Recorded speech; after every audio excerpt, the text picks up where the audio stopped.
I-ready na ang mga ingredients dahil magluluto tayo sa isang masarap at paboritong ulam ng mga Pinoy, ang sinampalukang manok. Silipin natin yan dito sa Sarap Pinoy. May mga ulam na hindi lang basta pampabusog, kundi pampagaan din ng pakiramdam. Isa na rito ang sinampalukang manok. Isang mangkok pa lang, ramdam mo na agad ang asim ng sampalok na perfectly balanced sa linamnam ng manok at sariwang gulay. Kaya para turuan tayo magluto nito, ay tara magtungo tayo sa Marikina City at samahan si Chef Antonio Encio dito sa Sarap Pinoy.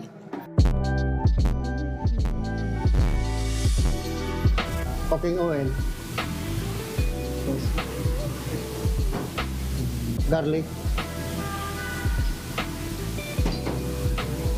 ginger. Sunod na nilagay ni Chef Antonio ay margarine, onion at kamatis.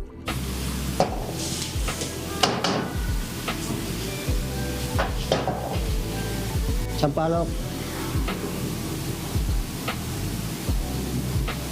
substock, chicken,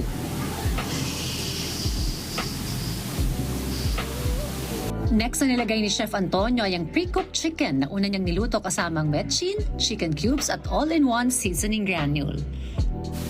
black pepper powder, half teaspoon, chicken powder, half teaspoon, chicken cubes, half,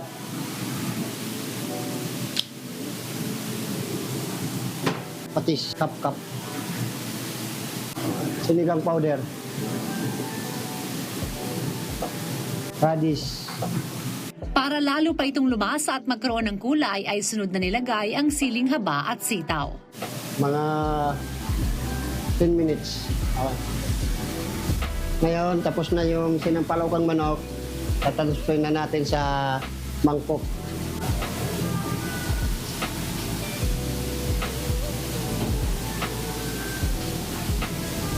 Ito na po ang luto na ang sinampalukang manok.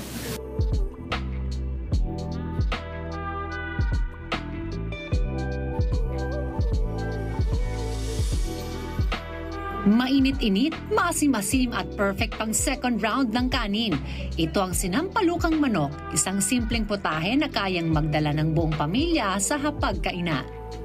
At kung may gusto naman kayong balikan sa mga nakaraan nating episode, maaari nyo yung bisitahin sa aming official social media accounts at Rise and Shine Pilipinas sa Facebook, YouTube at Instagram habang RS Pilipinas naman sa TikTok at X.